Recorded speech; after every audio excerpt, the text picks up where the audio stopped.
সাম্প্রতিক সময়ে ক্রিস্টিয়ানো রোনালদোর সঙ্গে সৌদি প্রো লিগের বিরোধ ইস্যুতে মুখ খুললেন তার সাবেক রিয়াল মাদ্রিদ সতীর্থ টনি ক্রুজ। তার দাবি, পর্তুগিজ তারকাকে ঘিরেই লিগটির উত্থান। রোনালদো যদি হঠাৎ করে সৌদি লিগ ছাড়েন, তাহলে এই লিগের প্রতি দর্শক ও বৈশ্বিক আগ্রহ দ্রুতই ফিকে হয়ে যাবে। 2014 থেকে 2018 সাল পর্যন্ত রিয়াল মাদ্রিদে ক্রিস্টিয়ানো রোনালদোর সঙ্গে খেলেন বিশ্বকাপ জয়ী জার্মান এই মিডফিল্ডার। সম্প্রতি এক সাক্ষাৎকারে কোনো রাখঢাক না রেখেই নিজের মতামত তুলে ধরেন টনি ক্রুজ। বলেন, সৌদি লিগ একেবারেই ভিন্ন এক জগৎ।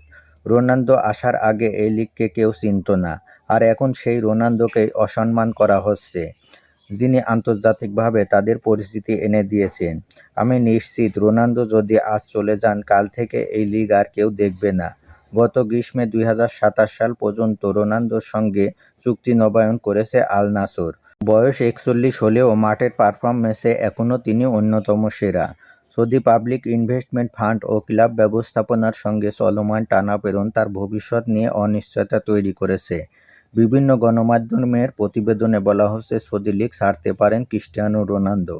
ফলে ইউরোপে প্রত্যাবর্তন কিংবা মেজর লিগ সকারেও পাড়ি জমানোর গুঞ্জনও শোনা যাচ্ছে।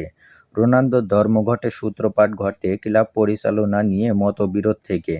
এছাড়া গত ডিসেম্বরে ক্লাব সিইও ও স্পোর্টিং ডিরেক্টরকে সরিয়ে দেওয়াটাও রোনালদোর অসন্তোষের অন্যতম প্রধান কারণ। অন্যদিকে নতুন খবর হলো, সার্বিক পরিস্থিতি বিবেচনা করে পিআইএফ কিছুটা নমনীয় হয়েছে।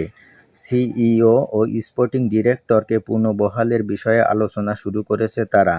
এই পুরো ঘটনা সৌদি ফুটবলে ক্রিস্টিয়ানো রোনালদোর প্রভাব কতটা গভীর তা আবারও চোখে আঙুল দিয়ে দেখিয়ে দিয়েছে। টনি ক্রুজের মন্তব্য সেই বাস্তবতাকে আরও জোরালো করেছে। ক্রিস্টিয়ানো রোনালদোর উপস্থিতিতে গত এক বছরের ব্যবধানে সৌদি লিগ আন্তর্জাতিক অঙ্গনে যে পরিচিতি ও বাণিজ্যিক গুরুত্ব পেয়েছে, তা অস্বীকার করার কোনো সুযোগ নেই।